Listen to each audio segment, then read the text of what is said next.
Sorry about the gavel. I now declare that the Plano City Council preliminary open meeting is reconvened into open session, that all council members are present. Our first item on the preliminary agendas is consideration and action resulting in from executive session on personnel, appointment, reappointment of North Texas Municipal Water District Board member, Councilmember Horn. Mr. Mayor, we would like to table this until the next meeting when I have an opportunity to have a discussion with Mr. Kelly. Okay. Would you like to make a motion? Make a motion that we table the appointment until the next city council meeting. Second. Thank you. I have a motion by Councilmember Horn and a second by Councilmember Smith. All in favor of tabling, please raise your hand. Motion passes 8-0.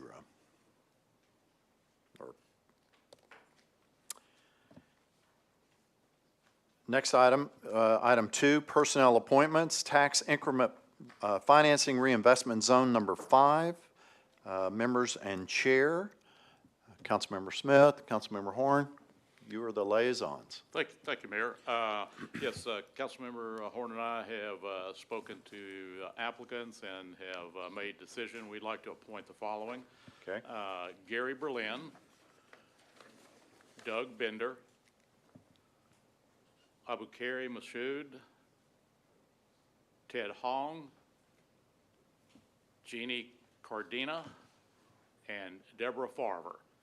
And then we will further appoint Dr. Gary Berlin as chair and Jeannie Cardina as vice chair.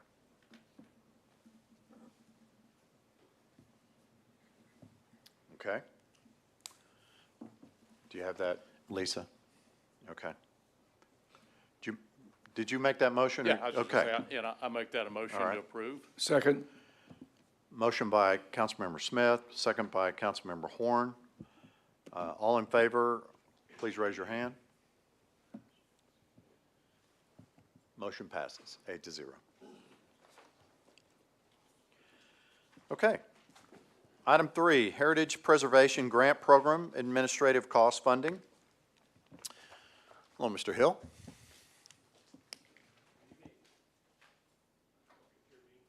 It's on. Okay, I'll try to speak loudly. It sounds like it's on now.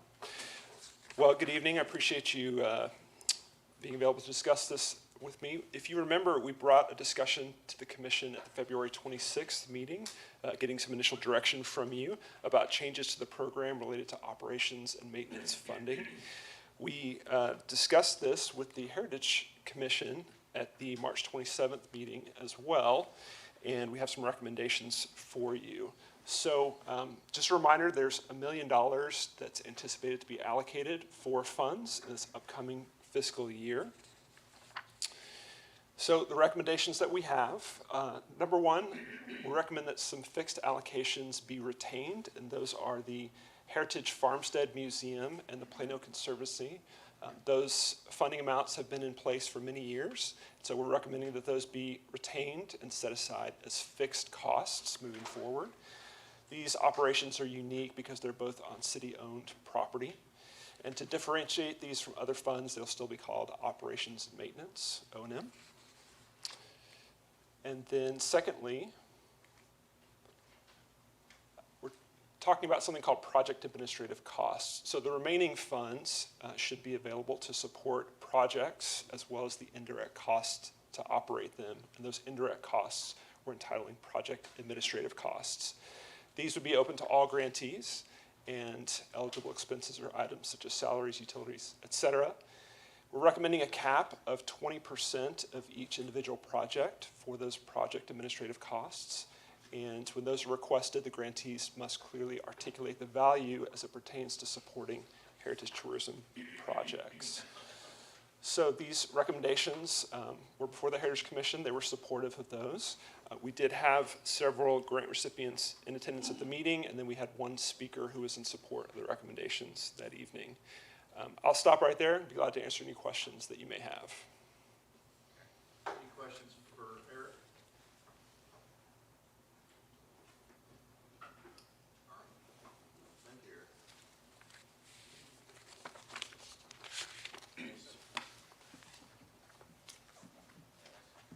Councilman Riccadelli had. Thank you, Mark. Sorry, I did not have a question, so I was waiting for discussion, but. Okay, well, let's. So I get my grammar right. It's time, Yeah. it's Okay. time. Thank Go you, ahead. Thank you, Mayor, thank you. But anyway, I looked into this, and I think this is what City Manager Israelson was alluding to. I sent an email to staff about this because, as y'all may remember, a couple of months ago, we had another issue. I guess it was a very similar issue to this one, and I looked into, or rather asked the staff to look into, how much have hotel occupancy tax revenues increased over the past 15 years, and then how much has our cultural arts and historic preservation funding increased? And in fiscal year 2009-2010, hotel occupancy tax revenues were a little under $4.1 million. In the current fiscal year 23-24, they're over $14 million. So they've more than tripled. In that same 2010 year, support of the arts or cultural arts was $586,384. In the current fiscal year, it's $1 million. Historic preservation was $501,000 and change.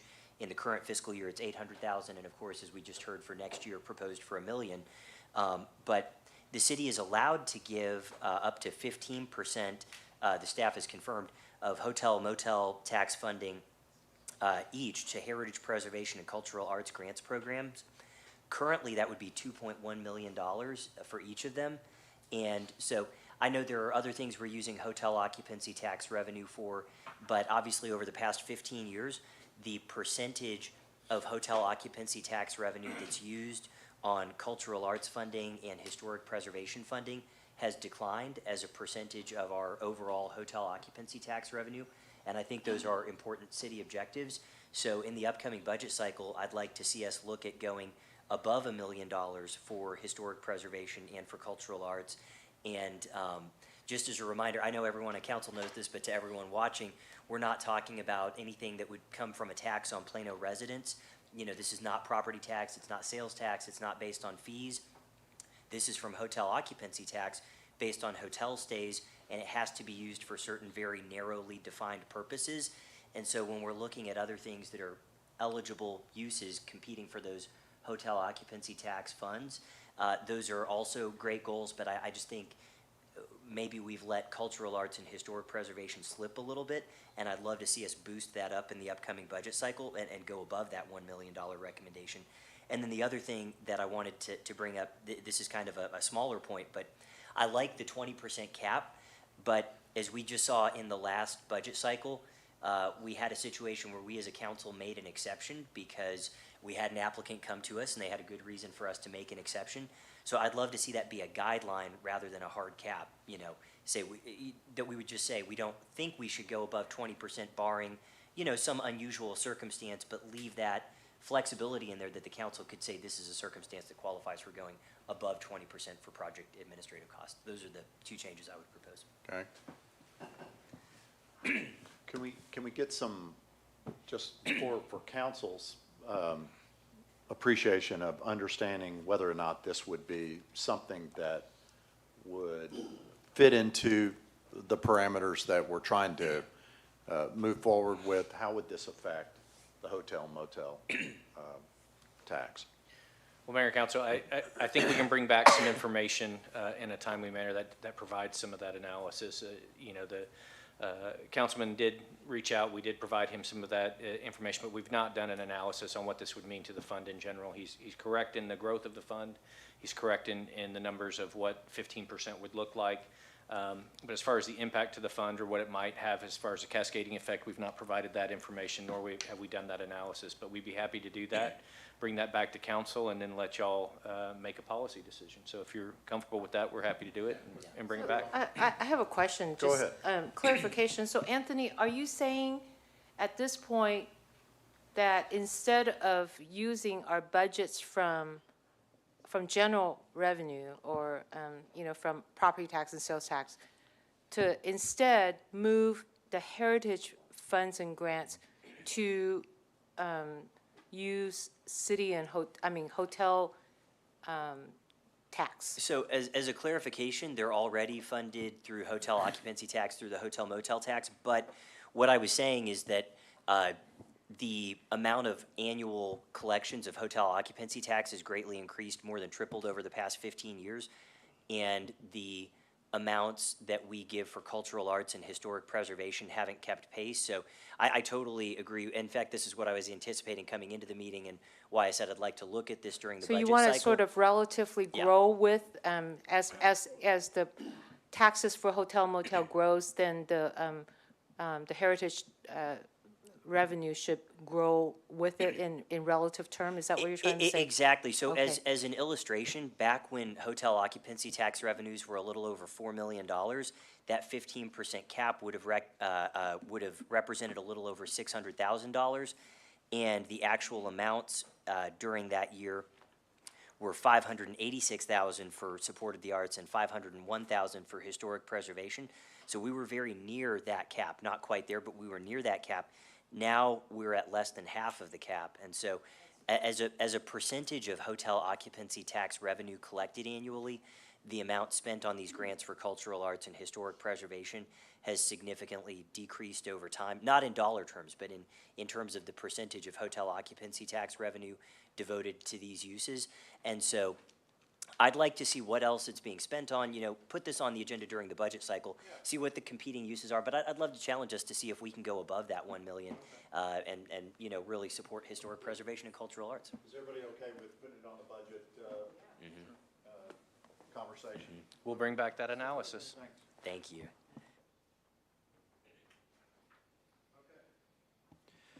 Zoning and subdivision ordinance rewrite, project funding.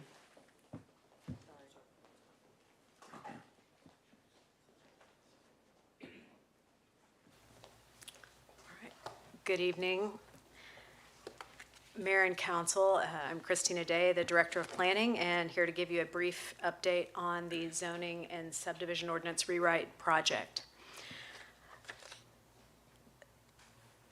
So, the current regulations we have are dated back to the 1980s. I found a copy of our old development regulation binder to kind of give a little visual representation of the roots of the current ordinances. They've been updated repeatedly. We do try to keep them up to date, but those updates over time really do have an impact on the regulations, in just trying to look at them in a comprehensive manner is a best practice. So we're looking to update the development regulations to align with the new comprehensive plan 2021 and make sure that the regulations are meeting the policy objectives of the city's comprehensive plan. So again, we've done updates through the past, but we're looking to make this a comprehensive review that would allow us to simplify the policies, align them with the current market, and just make it more user-friendly, up to modern standards where the document, language, and graphics are all more helpful to individuals using the ordinances. So the contract we have on this is, we currently have $500,000 that were set aside in fiscal year 22-23. This project's been delayed so that the same division could address short-term rentals. So they've been working on that for a substantial period of time, but trying to get this next project booted up as we are trending toward the end of the short-term rental project. We're looking to need additional funds. When we went out to bid, we found that additional funds were needed to support a very high level of transparency that we were looking for in the objectives from the consultant, and also, just like most projects, inflationary changes. So Freese & Nichols has been selected by the project team to lead the rewrite based on their qualifications and experience. They're, as you're aware, very aware of our comprehensive plan and also very qualified to manage this process. There are two primary phases proposed: a diagnostic report that would include a general audit of our zoning and how it aligns with the comprehensive plan, as well as additional content development, edits to our current regulations, and then implementation of those. So as far as public outreach, we're looking at a dedicated steering committee That would work over 19 months, 7 meetings with P and Z, and there's also a joint workshop with P and Z and council built in for a lot of public input.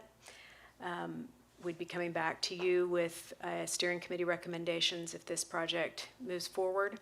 It would also require budget requests to be made the next 2 fiscal years.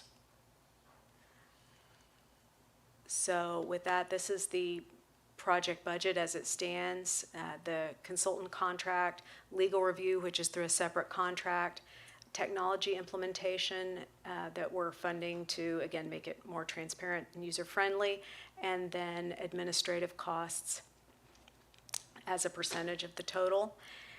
And so with that, we are requesting to move forward with this project. It is an item on the consent agenda. That's the end of my update, and I'm available for questions you might have. The consultants are also here. Thank you, Christina. Any questions? Christina, just for clarification, the majority of the additional money is for that outreach thing, just making sure, outreach piece. And I just want to make sure that that is stated over and over again, that Yes. that's really what that's based for. The rewrite itself could likely be accomplished with the money that we have. It's the additional public outreach that takes a lot of time and effort and requires additional funding. Explain the steering committee. The steering committee would be appointed, we hope, with subject matter experts, people that are using the ordinance, to give us direct feedback on how this is going to Okay. impact their day-to-day lives. Good, okay, thank you. Everybody good? All right, thank you. Great, thank you.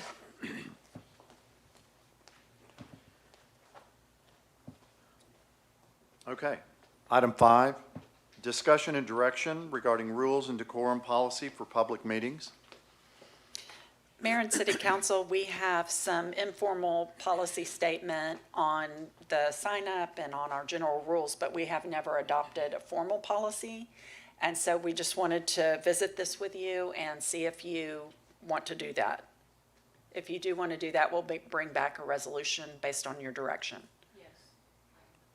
I want something in writing, black and white, where I can look at.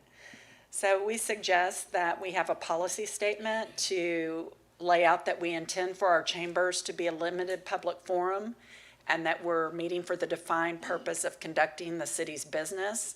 And we do welcome public input related to the limited purpose, but we also want to conduct ourselves in a business-like manner and respecting the citizens' time and taxpayer resources, and reflect our excellence by conducting the meetings in a respectful and professional manner. And we also ask that people that participate in our meetings show the same level of respect and decorum, and then we'll adopt the rules in accordance with the direction. These are viewpoint neutral rules that apply to everyone regardless of the content or viewpoint of their message. And if people are unable to abide by the council's expectations for conducting themselves in the chambers, then we have alternative ways for them to communicate with you, which is by email to citycouncil@plano.gov. So here's some options that we could incorporate into a policy. And I do think that you guys have been consistent about saying that you do want to allow the public comments, even though we're not required by law to do that for public, just general comments. And also it's an option to just temporarily suspend while at Davis. But I think from what you've told me as we've worked over time on this, that you want to go ahead and have comments. Do you want to provide any further direction on that about how you want to go about that? Yeah, thank you, Paige.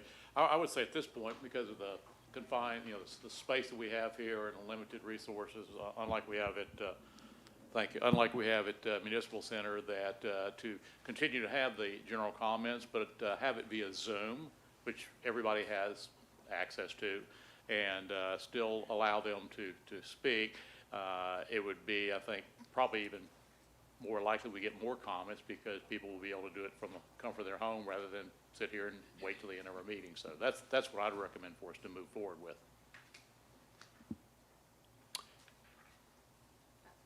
I like to see that as a potential for even beyond the time that we're currently in Davis Library, and come up with some type of structure in which that could be the type of public comment that we will allow. I think by doing this at the library here for the time that we're here will give us a good idea how effective it is. And then maybe a month before we head back to City Hall, we can revisit this and see if not, this wasn't an idea that we would either do permanently or go back to what we've been doing. Okay. Council, we seem to get a lot of comments regularly now that really aren't within your purview of the city business and things that you can actually do something about, because we get things about geopolitical, school district, and other forums. So you could, if you want to, limit comments to city business that is within your purview, and we can refer speakers with other items that don't affect you to the local, state, or U.S. representatives or agencies that can assist with their issues of concern. Do you want to do that? I would love to do that. It's just whether or not we can help them kind of get educated. That's really all that we're really allowed to hear, that we can do anything about. But I think it'll take a while before I think comments of public interest will be directly associated with city business. So we'll just have to continue to help educate them along the way. I also agree. One of the concerns I have is public comments made specifically on agenda items.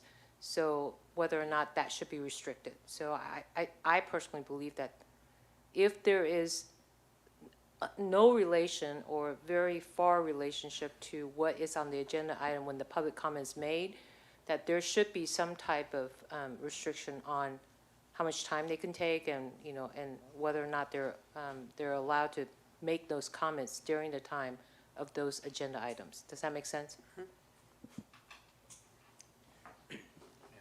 Thank you, Mayor. I also support doing this. I think everything on this slide, other than the first bullet point, which I think we kind of talked about, aside from that first bullet point, I would support everything on here. On the prohibit/limit signs, historically, I think we've allowed people to come in with kind of small, signs who are sitting in the audience that might say something, like next meeting, we might have homes, not hotels on one side, property rights on the other. We've historically allowed that. I wouldn't want to ban that, as long as it's a small sign that's not blocking anybody else's view. But aside from that first bullet point and that little caveat, I think, all of this looks good so that we can stay focused on city business and have decorum at meetings. I'm supportive of all the bullet points on this slide. Councilmember Holmer? The right one. Okay. There. You good? Okay, I'm also supportive, and I also just want to remind people that we're accessible by email and available to meet in person. And when someone does come to public comments, we are not allowed to respond. We can just hear what you have to say, so you actually can engage in a conversation with us if you so wish outside of this forum. So I would be supportive as well. Councilman Williams? Thank you. I'm also generally supportive, except for the first bullet, as Councilman Riccadelli pointed out, as well as I agree with 8.5 by 11 signs. I don't think that's disruptive. Okay. So similar to what we do for the audience right now, that's our Correct. size, yeah. Correct. So Mayor and Council, the other aspect of banners and props, are you okay with banning banners and props, but Yes. removing the sign Yes. piece of it for that defined piece that I think we already have? Councilmember Smith? Thank you, Mark. Yeah, great point. That's what I can say. Again, I think a small sign, especially, it's an expression of free speech. You're promoting your opinion, and it usually is more confined to when we really have a wide interest agenda item there, so I wouldn't have any problem with that. I'm still in favor of the public comments, as I stated, being on Zoom, not banned, or prohibited entirely. And I think as Deputy Mayor had mentioned that even we're going to look at that moving forward. The mayor made a good point is let's see how it goes here, because we got a good trial period, 5-6 months, and then bring it up and we make a recommendation at that time, because we're talking about now putting together firm and written rules of conduct that we really kind of hadn't had before. We've kind of tried to implement things as things came up that we haven't had hit us before. So now we have it black and white. It makes it easier for the public to understand as well as, for us to work with. So yeah, I'm really good, with everything, except instead of prohibit, just to move it to an electronic Yes. format. Okay. And I agree with everything we have here. I do like specifically having the signs limited to 8.5 by 11. One of the issues, though, I do have is with the public meeting being solely done through Zoom. And because we do have some of our citizens are technically challenged. So I'd like to see if there is a way that we can have a separate area within the Davis Library. I'm not sure where, but it'd be something to think out logistically down the line if someone wants to, again, appear in a public comment, but we have them isolated in another part of the building, and make it easy for them to at least provide that comment. I hate to be able to limit them just because they don't know how to use Zoom or Teams or whatever else is being used. All right? Well, Okay, it hold sounds on, like the hold on. majority, it sounds like the majority want to do Zoom. Correct. Okay, That's true. So you've got some guidance there. And Yes. we can, we have another slide. oh, Do you want to, these are some other suggestions that have been brought up over time. Limit comments to Plano residents or, people who manage, own, work at businesses in Plano, just for public comments, because obviously you have much wider array of people that come just with agenda items.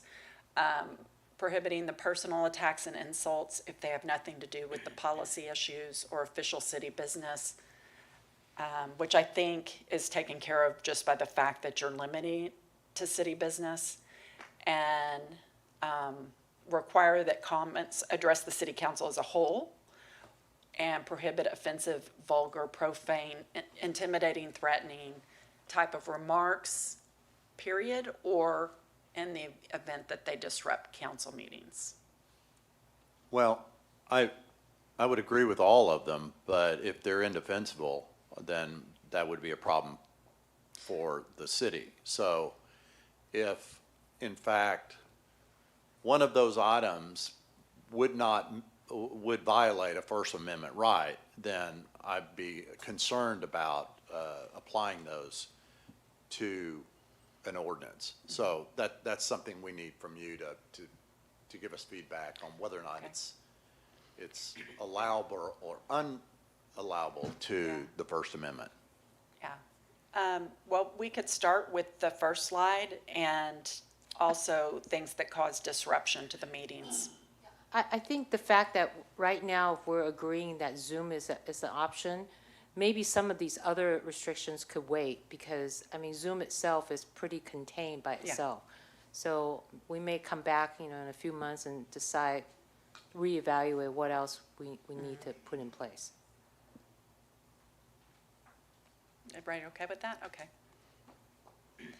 And this is just some of the things that we will be using for enforcing your rules, which is this is stuff we already do, but call a point of order, issue a verbal warning. If a speaker does not cease the violation, we'll forfeit the remainder of the time. We will cut the mic or cut the camera for Zoom. Provide an alternative option for comments, which is emails. And the next two don't really apply if we're doing by Zoom, so I think we'll be fine. Mayor and council, one of the things I wanted to reiterate was the cutting the mic.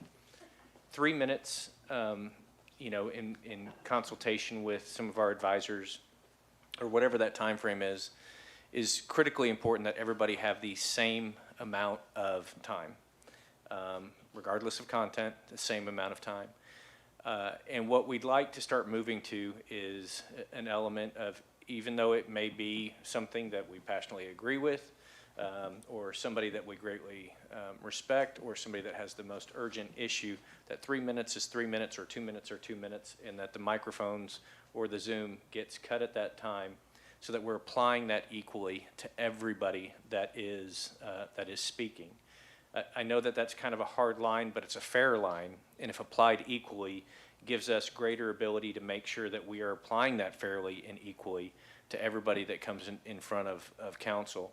And so one of the things we'd like to do is have the authority to go ahead and stop the presentation at that 3 minutes, no matter what. That once the 3 minutes is done and that timer goes off, even if they're trying to wrap it up, we cut that presentation at that moment, because we think that that's fair and that's equal and people can adjust to it.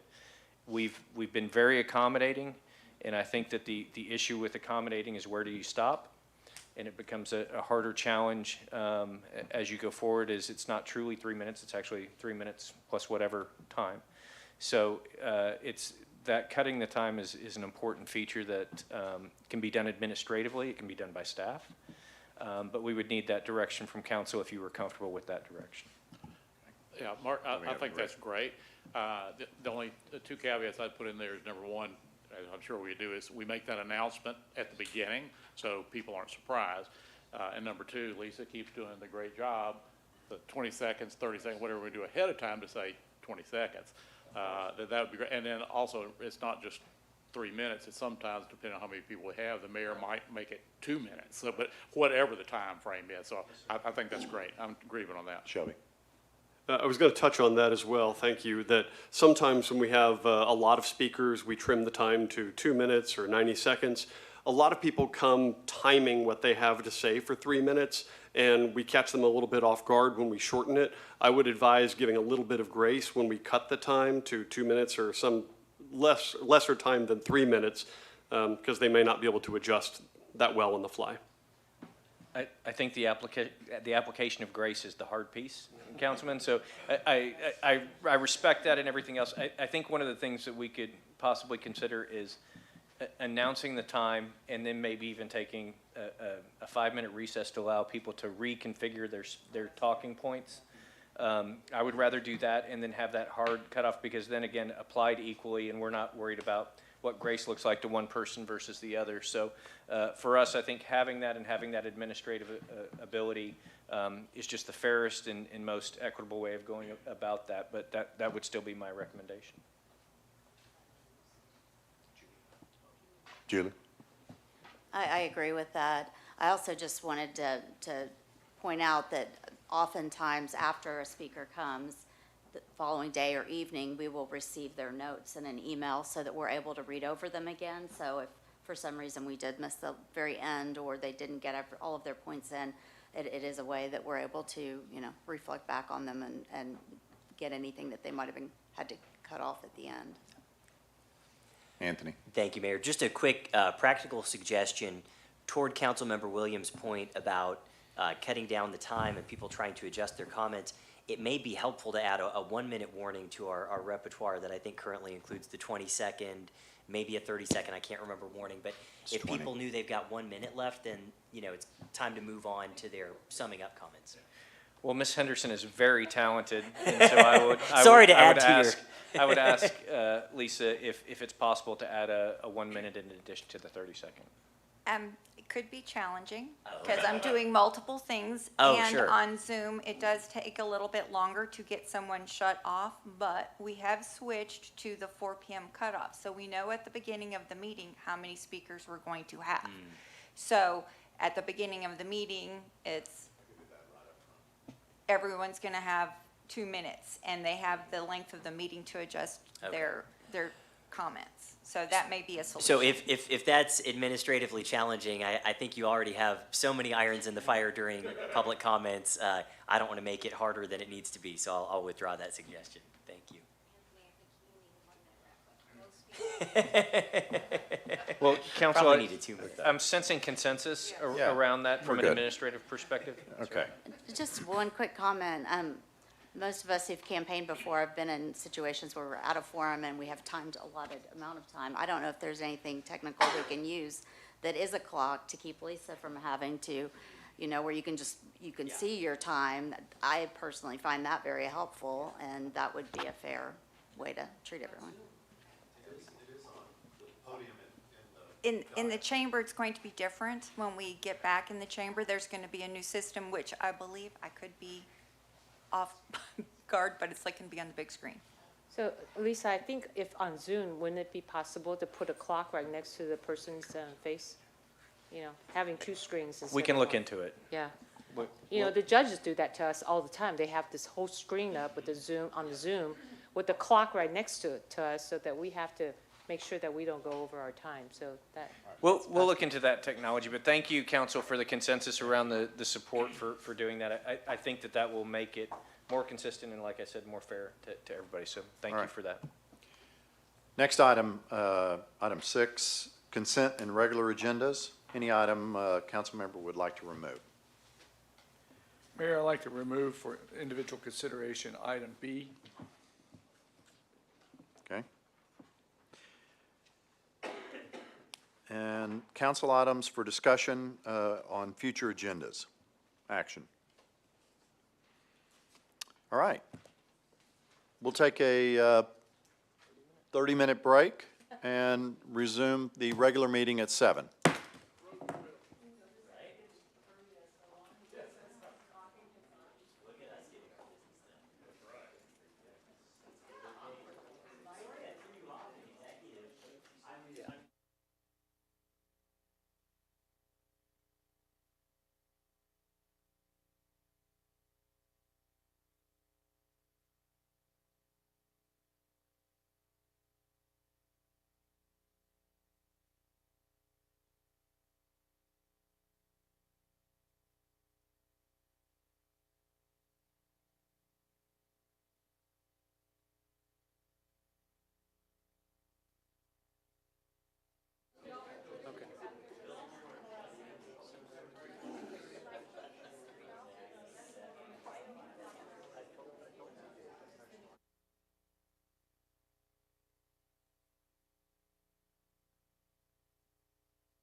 Hey, Paul, do we have any napkins or anything like that? Something for a little bit of condensation?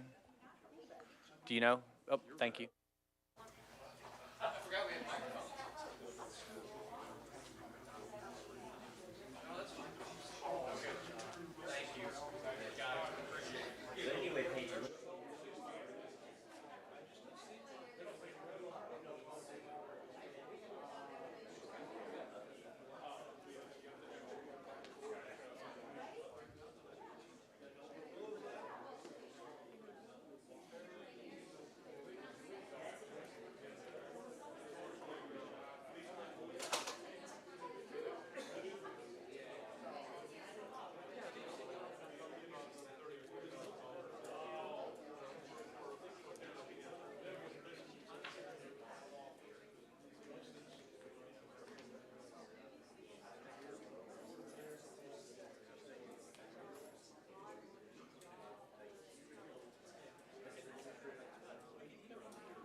I now declare that the Plano City Council is reconvened in open session, that all members are present. We'll begin tonight's regular meeting with the invocation led by Pastor Day Young with West Plano Presbyterian and the Pledge of Allegiance and Texas Pledge. Please rise. Well, it's been about a year since I last came to pray for the beginning of the service, and not the service, the council meeting, and I'm sure it's been a top of your conversation about the eclipse. And I was just wondering, looking at this little microphone here at the tip, it's the size of maybe planet Earth, and the sun is the size of this room. So we're grateful today for the invitation of the universe to see and witness what we have seen this afternoon. Let us pray. Oh God, we are lost in wonder and awe this afternoon by total eclipse, realizing how small we are as the sun, the moon, and our planet Earth were in perfect alignment. For a brief moment, we forgotten our division, strife, and warring, joined by our curiosity and wonder that binds us together as human family. We are grateful, and our hearts are filled with awe from this place of unity and shared humanity. We also realize how fragile life can be, and at the same time, how beauty and the power of life holds us together. Maybe from this place of compassion and unity and the power of life, the conversation we have, the decisions we make, the policies we make, and people we serve come from these places. Amen.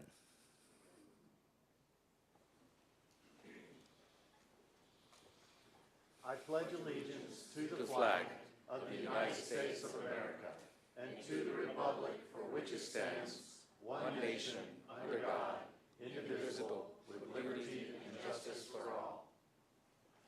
Honor the Texas flag. I pledge allegiance to thee, Texas, one state, under God, one and indivisible. Be seated. Thank you, Pastor Young. Thank you very much. Our first item on the agenda is consent agenda. The consent agenda. The consent agenda will be acted upon in one motion and contains items which are routine and typically non-controversial. Items may be removed from this agenda for individual discussion by a council member, the city manager, or any citizen. The presiding officer will establish time limits based upon the number of speaker requests. Mr. Mayor, I move we approve the consent agenda with the exception of item B for individual consideration. Second.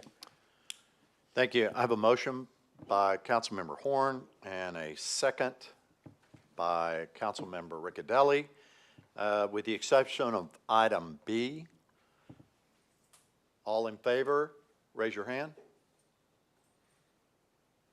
Motion passes 8-0. Item B. Item B, RFQ number 2023-0398B for the zoning ordinance rewrite for the planning department to Freeze and Nichols in the amount of $996,300 and authorizing the city manager to execute all necessary documents.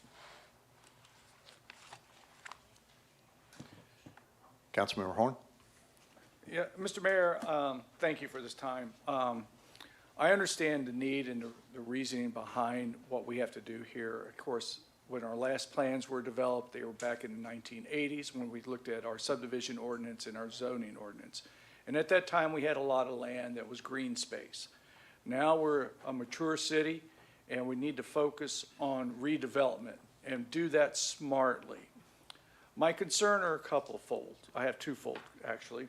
One is the price that we're looking at here. That is a lot of money to be looking at ordinance and looking at the rewrite of zoning and subdivision ordinance. I understand a lot of that will be going to outreach, which we invite the entire public to come out and give their opinions as to what they'd like to see. But I voice a concern about that. And the second part about this is the steering committee that we're looking at.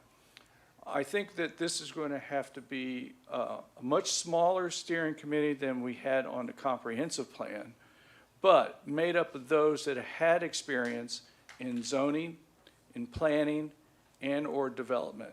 So I think we need to have those in consideration as we move forward. Those are my 2 points. Okay. Yep. All right. I can respond. I think with regard to the price, I would just state that it is going to be similar to, in length, to the Comprehensive Plan Review Committee process. And so I think the price is also similar to that price. So that's my only comment there. But the steering committee, it's my expectation that we would be looking at people with experience. So I am aligned with the council in that regard. Okay. All right. Can I get a, Motion to approve. thank you. And I'll second that. I did want to just ask a question since we brought up the steering committee about how the steering committee would be appointed. I think it was very fruitful for the CPRC process that every council member had 2 appointments. I think that would be, we could perhaps discuss this at a later date, but I think that would be a great method here as well. Okay. Well, I think for this particular item, Okay, So, fantastic. you okay I'll with- just second Okay. approving Appreciate this it. as written. so I have a motion by Mayor Pro Tem Prince and a second by Councilmember Riccadelli to approve item B. All in favor, please raise your hand. Okay, motion passes 8-0. Next item. Public hearing items. Applicants are limited to 15 minutes presentation time with a 5-minute rebuttal if needed. Remaining speakers are limited to 30 total minutes of testimony time with 3 minutes assigned per speaker. The presiding officer may amend these times as deemed necessary. Non-public hearing items. The presiding officer will permit public comment for items on the agenda not posted for a public hearing. The presiding officer will establish time limits based upon the number of speaker requests, length of the agenda, and to ensure meeting efficiency, and may include a cumulative time limit. Speakers will be called in the order the requests are received until the cumulative time is exhausted.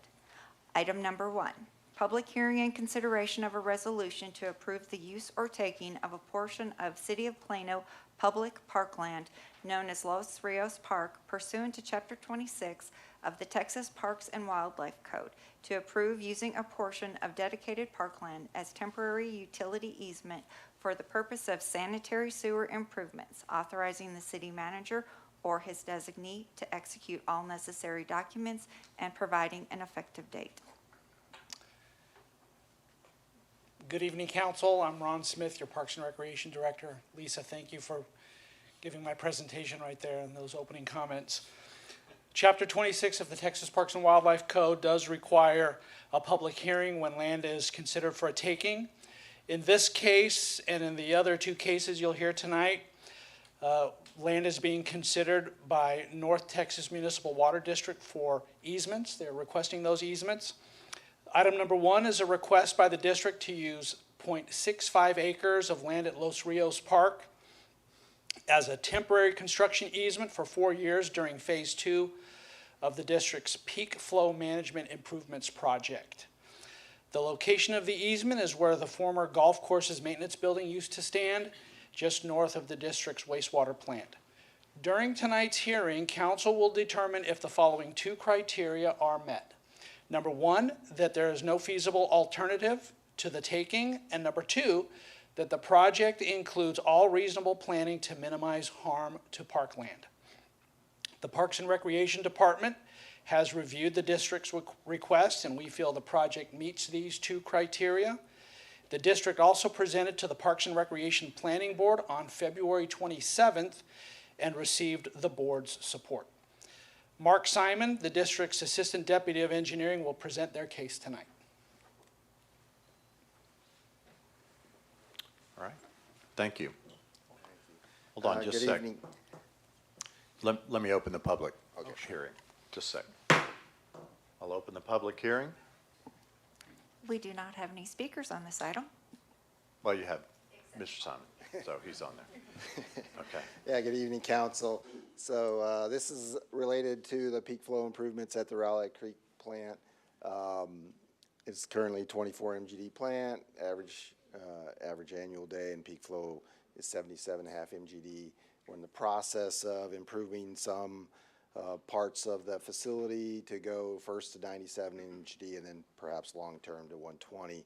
If you recall, we came with the site plan a while back, and that was approved for the impact to the no impact to the flood area. So in this particular case, we need a area to mobilize in for some of the improvements that are there on the northeast side of the plant. So this shows the box there is the facility, and then the red area is the temporary construction easement we're talking about. It's just a little under 3/4 of an acre. We have an existing permanent easement adjacent to that. And what we would like to do is take the area that's currently mostly gravel and some concrete structure, mobilize in that location while we do improvements in that little red dashed box there. That's the UV filter improvement area. And when we complete that work, we would restore the site to a better condition than it currently exists. So this is what the area looks like right now. There's no trees that will be impacted by this work. You can see there's kind of limited growth depending on how much flex space gravel is in the area, as well as the concrete infrastructure that's underlying that area. So as Mr. Smith said, this is the requirements for Chapter 26. And In our case, when we did the evaluation of how we would mobilize for the work in that part of the plant, there was two things that we considered. There's insufficient space within the boundary of the existing fence line to mobilize and keep the plant operating. And then if we were to mobilize on our adjacent lot, which is the southwest corner of that entire plot, we would have to move all of the construction materials to 14th Street and then down Los Rios and then back down that entrance road. And so the consideration there was that moving that equipment and the materials would just create a lot of additional traffic at that intersection at Los Rios and 14th Street, as well as considerable amount of traffic up and down Los Rios. And so there's, to kind of summarize the planning that we went through to minimize the harm, we kind of evaluated what the mobilization area would be so that when we did the temporary construction area, we would not have to remove any trees. And then we would provide a temporary screening around the mobilization area and whatever materials are stored there. By doing that, that will hopefully minimize the traffic and moving the construction materials along the public right-of-way there on 14th Street and on Los Rios. And then the site would be restored. What we'll do is come in and remove the concrete infrastructure that's there, as well as the flex space material, and then reestablish turf in that area. And that's part of the cost of payment of the easement. And then there is a portion of the concrete infrastructure there that's required for drainage, and we would maintain that for the purposes of meeting the storm flow requirements.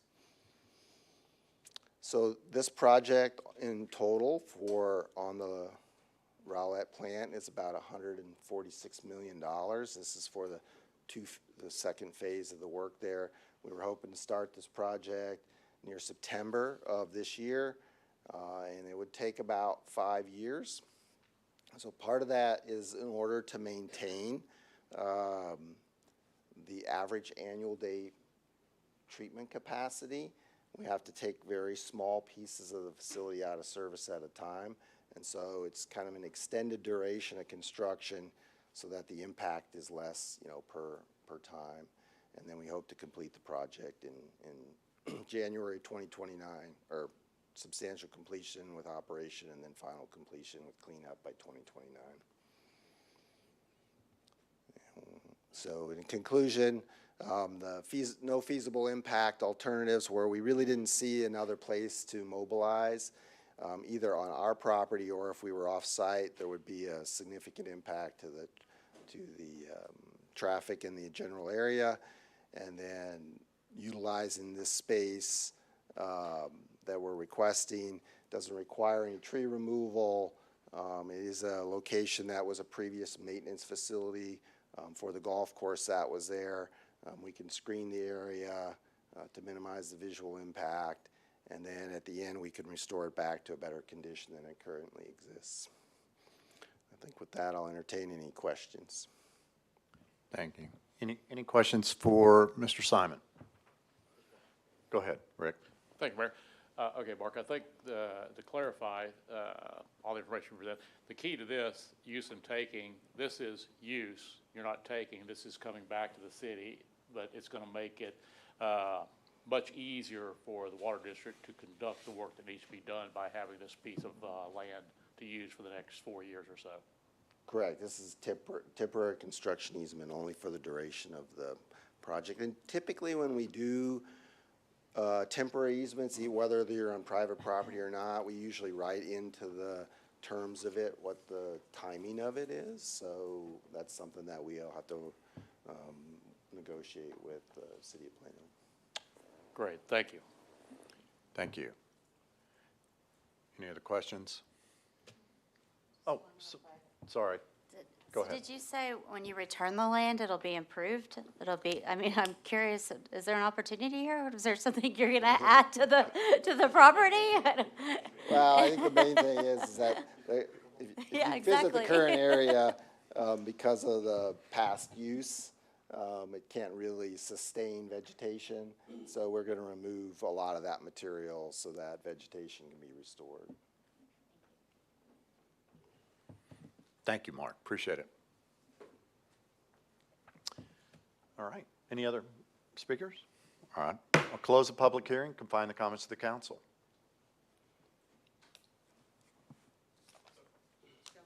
Oh, sorry. I understand the need for the easement, but unless I missed it, though it's to be a temporary construction easement, I'm not seeing any expiration for this or reversion.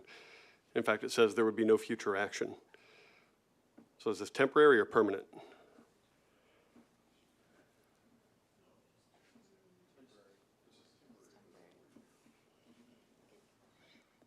I'm not seeing an expiration. I think that's set out in the easement itself. I see Matt coming out. So.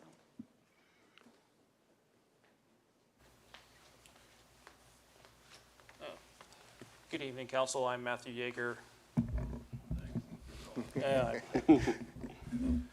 Good evening, council. Matthew Yeager. I'm the city's real estate manager.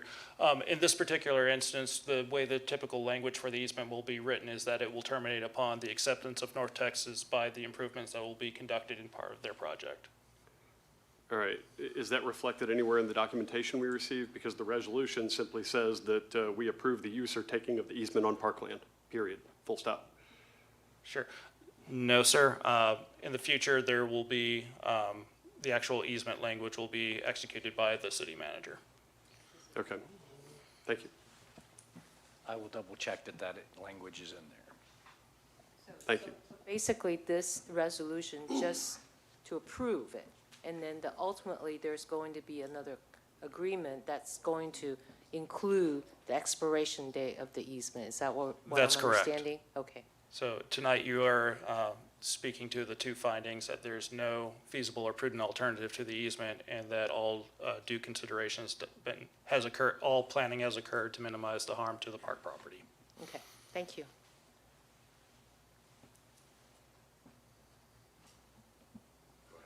Mr. Mayor, I'll make a motion to approve. Thank you. A second. I think Deputy beat you. I have a motion by Mr. Riccadelli and a second by Deputy Pro Maria Tem Two. Maria. All in favor? Motion passes 8-0.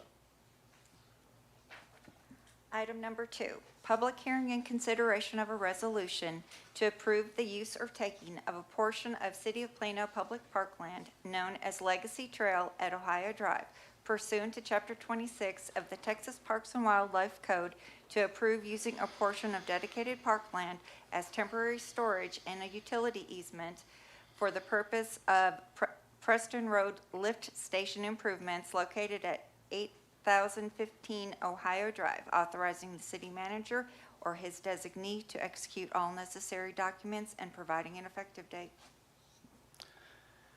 Good evening, Ron Smith, Parks and Recreation. This item is a request from the North Texas Municipal Water District for a 0.2 acre permanent easement and a 0.4 acre temporary construction easement for 3 years during its upcoming Preston Road lift station project.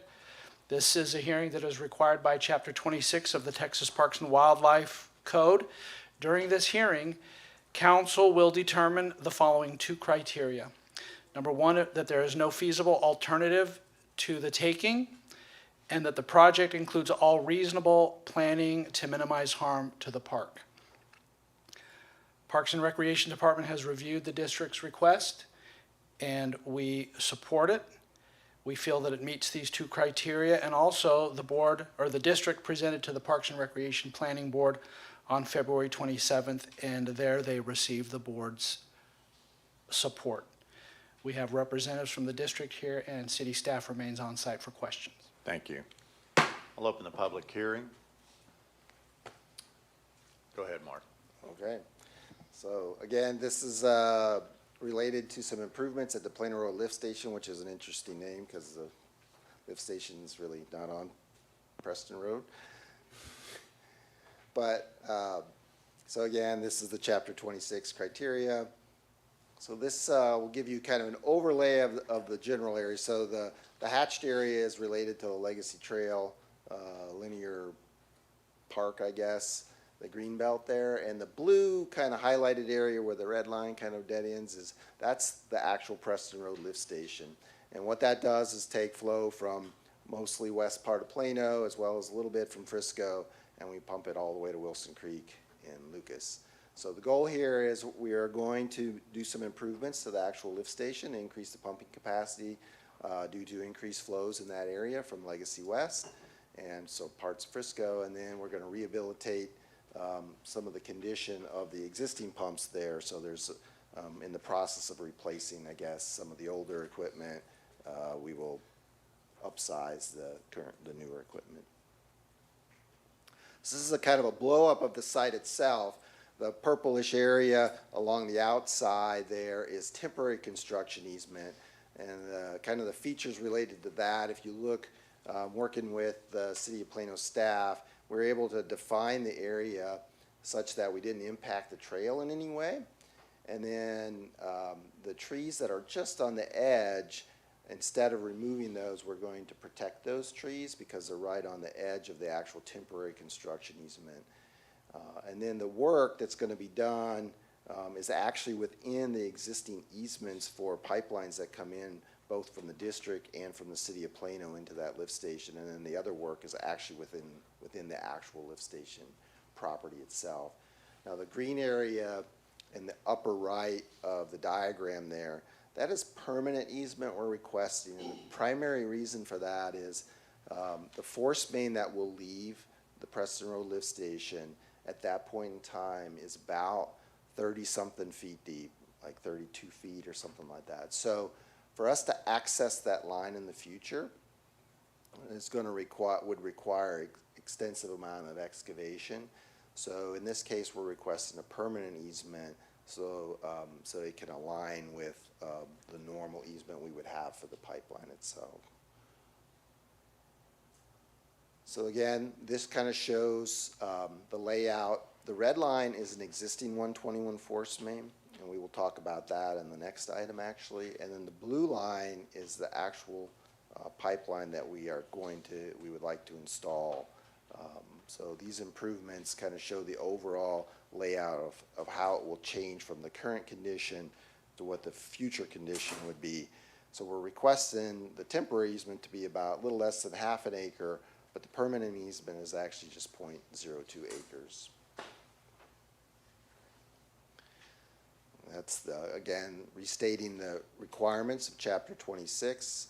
So in terms of space constraints, there's really not sufficient space on the actual lift station property itself. But the position of the junction structure and the lift station property, it sort of prevents valves from being located inside or trying to add this junction structure to better manage the flow coming into the lift station. And then there's insufficient space to properly construct that 121 force main just within the property itself, just because of the size of the line and the depth. We need just a little bit more than we have. And so in order to minimize the impact, the force main isolation valves on the park property and all other improvements on the lift station property. And then the force main isolation valves will be located in existing easements, so we're not actually asking for more easements for what already is there. And the relocation of those force mains would be more disruptive to the park's property if we were to do that outside of the property, if we were to put the junction structure we're adding outside the property. And to minimize the harm, we're going to leave the trail open. If you look at the temporary easement we're requesting, it does not impact the Legacy Trail. We're minimizing the impact of trees. There's no trees to be removed on this project. We're going to protect them on the edges of the temporary easement area, and then the disturbed areas would be restored to the prior condition or better. The estimated cost for this project is about almost $20 million. And this is, again, a project that we're targeting to start work later this summer, August timeframe. And it's approximately a 3-year project for the improvements.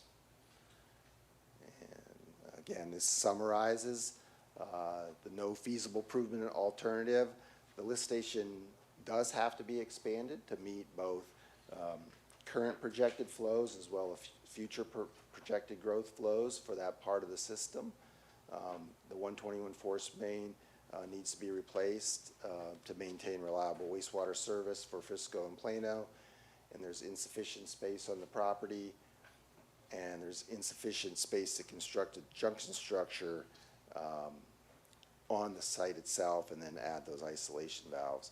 And the reasonable planning to minimize harm, again, leaving the trails open, minimize the impact of the trees, and then restore any disturbed conditions. And with that, I'll entertain any questions. All right. Any questions for Mr. Simon? All right. Thank you, Martin. I'll close the public hearing. Confine the comments to the council. Motion to approve. Second.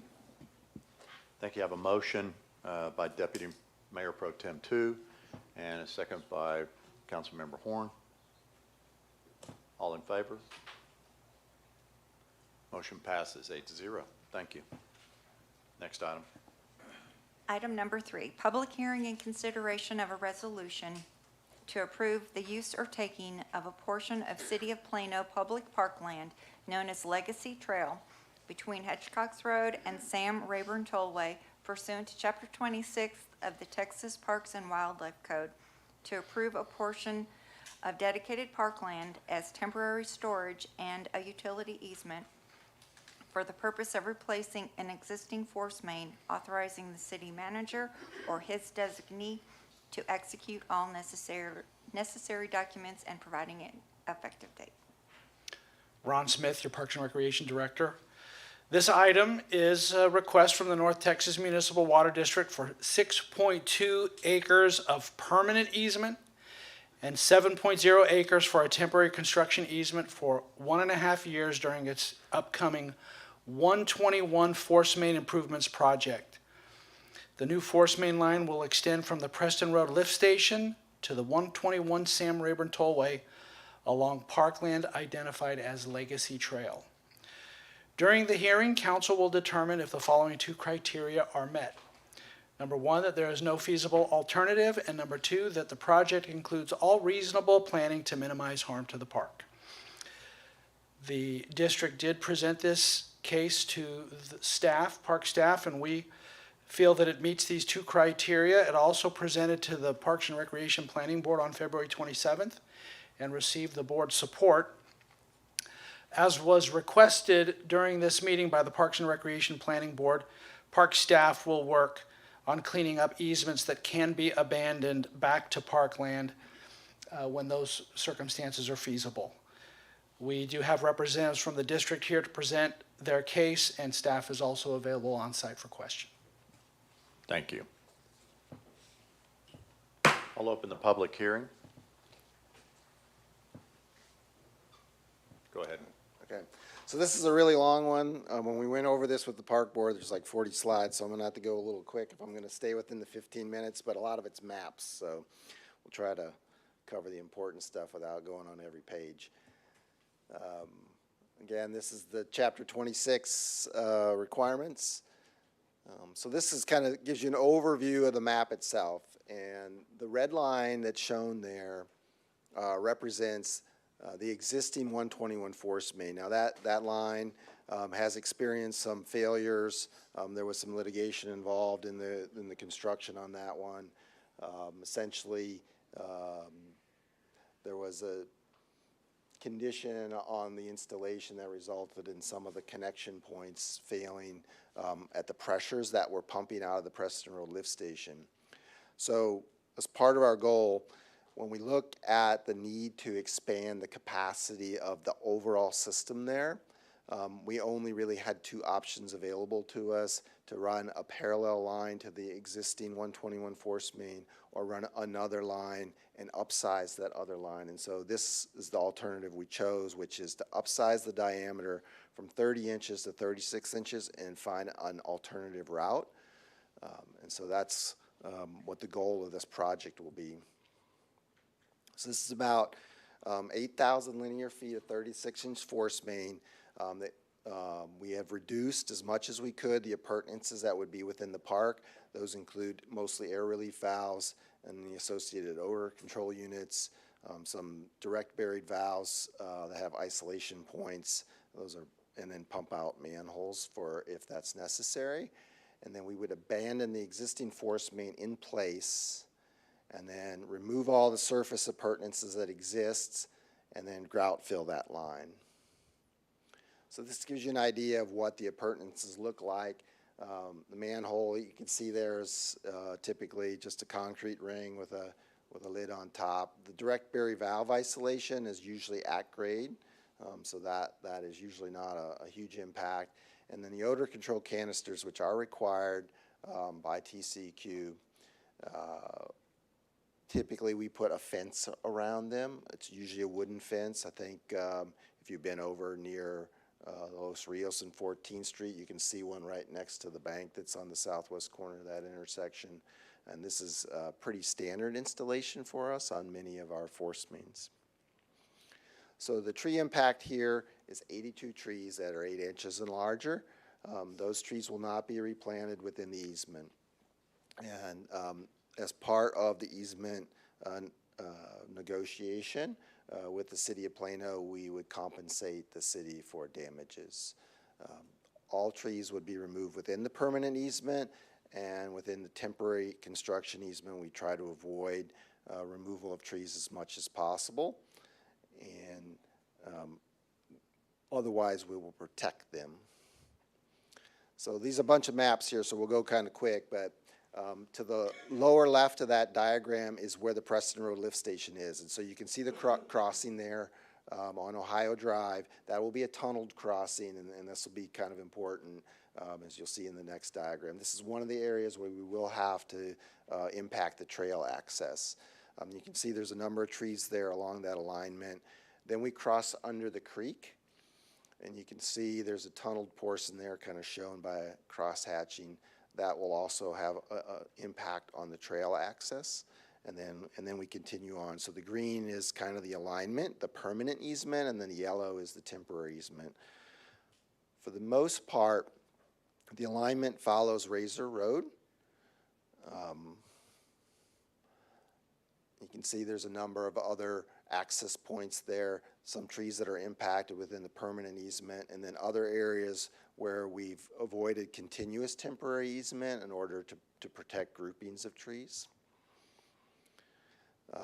Then you can see when we come, we have another road crossing that we have to do. That will be another tunneled access. And part of the reason for the tunneling is that we don't want to disturb the traffic right of way as much as possible, and then for the creek access, it's better for us to tunnel under those as opposed to over pumping the creek around and then the environmental impact of the creek. So there are some benefits to that. One of the benefits to us tunneling in those sections and then lowering the rest of the line to a deeper elevation allows us to reduce the number of surface appurtenances. So because we're not going up and down, we're going to try to keep it at a lower elevation overall. And this shows another area here where there is a significant impact for tree removal within the permanent easement and on the edges of some of the permanent easement. In this area, we encountered City of Plano. This is not part of the Parks Department, but it is a City of Plano facility, and we'll be crossing that. So there will be some impact to that within the permanent area. And then we would continue on. And more. There's another crossing there. Again, I think that is a storm drainage access area that we're going to cross under. And then to summarize again, this shows the entire alignment. On the upper photo, it starts at the Preston Road lift station, and you can kind of show how it travels through. And you can see it mostly follows Razor Boulevard, and then it ends over there on 121. There's a portion of that that's not impacting much of the infrastructure at all. It's right on the edges of the park boundary. So again, restating the Chapter 26 requirements. So we did evaluate a number of alternative routes. You can see there the green one shows one of the alignment options, which is essentially parallel to the current 121 Forest Main, but that option actually results in significant number of trail impacts. We also looked at alternatives where we would go through those development areas, but after evaluating that, the impact to basically residential access would be restricted in a lot of cases, and we would have to reroute traffic around. There was a pretty significant impact in terms of routes that were available that could snake their way all the way up to 121 without either closing roads temporarily or permanently for different periods of time, or limiting the construction to periods of time such that it extends the duration of the construction so long that the people have to live with the road constantly having small pieces out for longer and longer periods of time. And then so we did this route study, and then working with the Plano staff, we identified this alternative where we would more or less go parallel to Razor Boulevard, so that it has less impact on the number of trails, and then also reduce the impact overall on the park. So some of the planning that we've done, we're utilizing tunnels at White Rock Creek crossings, as well as some of the major road crossings. This adds cost to the project, but it reduces permanent impact to the areas, and it preserves trees. The disturbed areas could be restored to better condition, and then we've minimized the trail impact. When you look at the selected routes, we've been able to reduce it from 13 crossings down to 3. And then we can kind of stage the work such that we don't have all the trail crossings out at the same time. We can do it in different areas, working with the City of Plano staff, and then the contractor can put that back in service, more quickly, because he doesn't have so many out at a time. And here's a couple of areas that are unique. So right on the left there, that is the initial start from the Plano Road, from the Preston Road lift station. So you can see the trail kind of does like a wishbone there. We have to tunnel both under Ohio Drive and under the creek there. So that's an area we would probably construct a fairly deep hole for us to put the tunneling equipment in. That will result in us likely needing to close one or both of those trails at the same time. Then shortly thereafter, we will cross the trail, and you can see the blue line running through there, and that would require a crossing as well. This is about 315 linear feet. We do the shutdown over about a month's period of time, close the trail, come back, do another pipe installation where we would close the trail again, and then they don't have to run concurrent with each other. They can be separate events.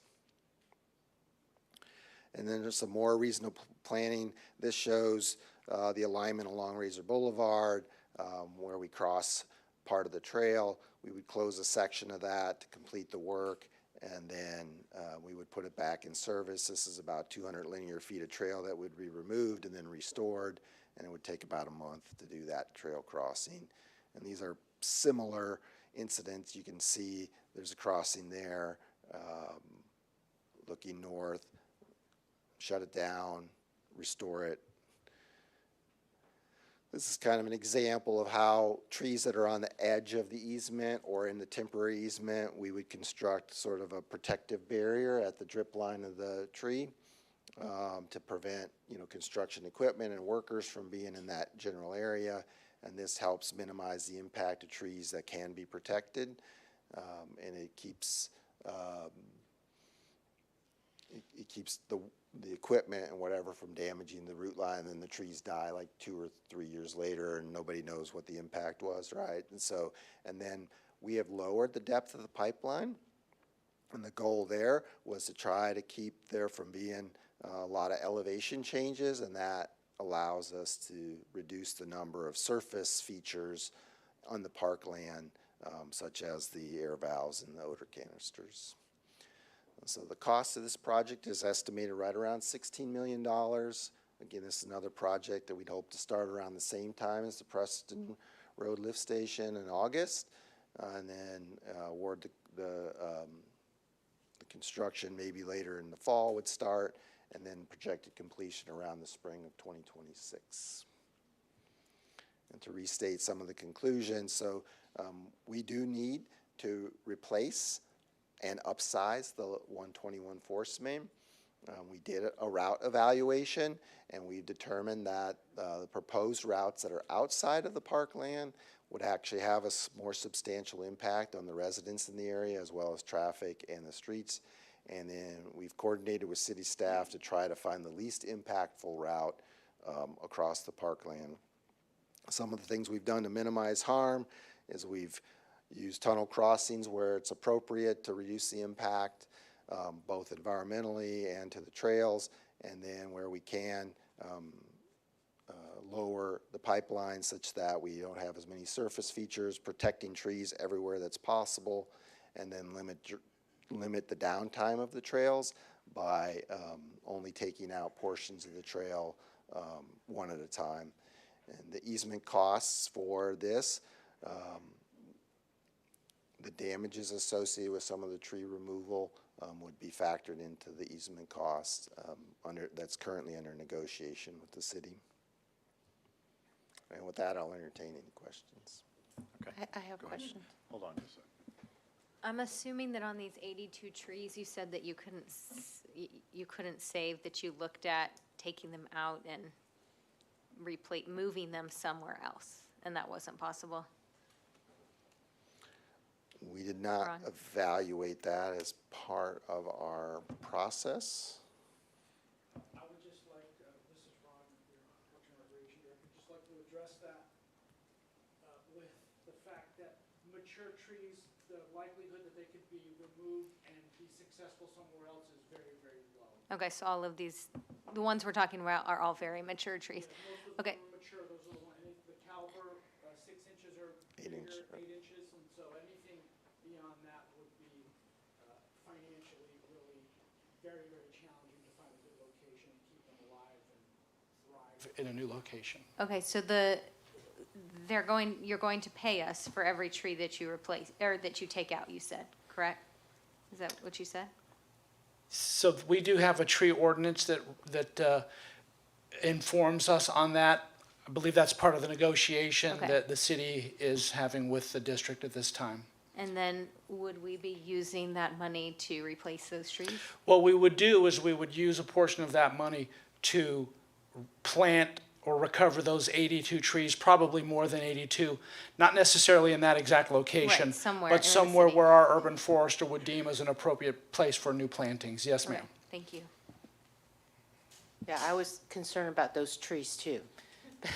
So I wanted to know, this project, all three of them, first of all, are they going to happen at the same time? Are we planning on moving on all three of the ones that we've talked about today at the same time, like this year? Yes. Yes? Yep. Okay. And second of all, I take it that this is because our current facility, or our current pipeline is deteriorated to the point where it needs to be repaired. Am I correct?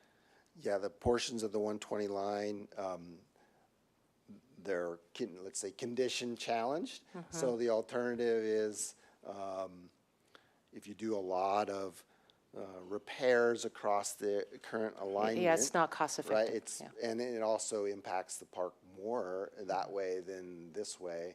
And the other alternative, the other issue is that even if we did that, we still need additional capacity for the line. So we would still be coming back with the need for additional capacity, whether that's a parallel line in the existing easements on the east side of the park or the same alternative here.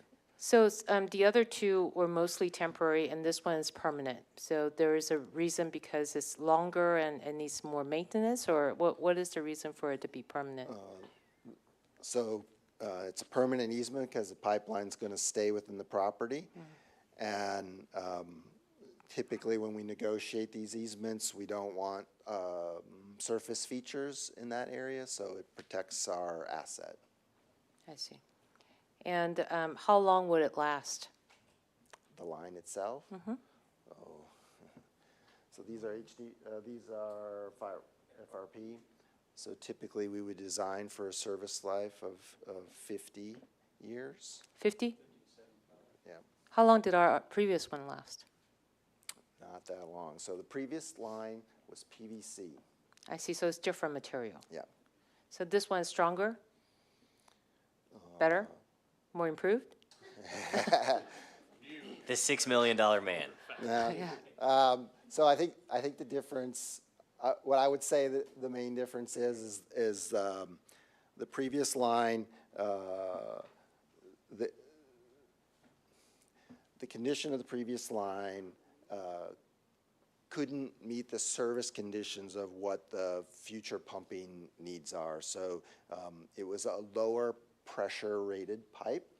And then also there were some installation issues with that contractor that resulted in damage to some of the joints.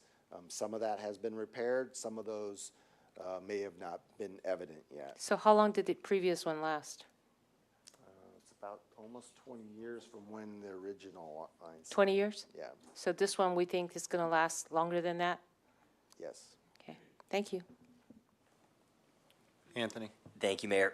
So just a question for staff, either for Director Smith or City Manager Israelson. As I understand it from Councilmember Williams' great catch on item 1, this is a two-step process. We're approving tonight the findings that are necessary for this to go forward, and then the negotiation continues and ultimately results in an easement document that City Manager Israelson signs off on. I've got that understanding correct? Mr. Yeager? Councilmember Riccadelli, yes, sir. Given the size and the takings of the trees, you can expect to see this at a future council meeting. Okay, fantastic. Well, thank you, Director Yeager, and I'm sorry, I guessed two people who might answer and guessed incorrectly. Thank you for... He also gave me a promotion. Manager Yeager, I'm sorry. Maybe in the future. Anyway, so I just wanted to ask that to make sure that this is just like the one that Councilmember Williams made a great catch on, where the temporary language wasn't in the tonight's ordinance for item 1. This is a two-step process because ongoing negotiations were mentioned, and I wanted to make sure that this is coming back to us as a result of those negotiations. So, okay, thank you for clarifying that. All right. Any other questions? Thanks, Mr. Simon. Close the public hearing. Confine the comments to the council. Motion to approve. Second. I have a motion by Councilmember Smith, second by Mayor Pro Tem Prince. All in favor, raise your hand. Motion passes 8-0. Thank you. Mayor, we can get a gong for the next meeting. This is Mayor, I'll bring my bell. this is gavel light. Being there no further business, we adjourn.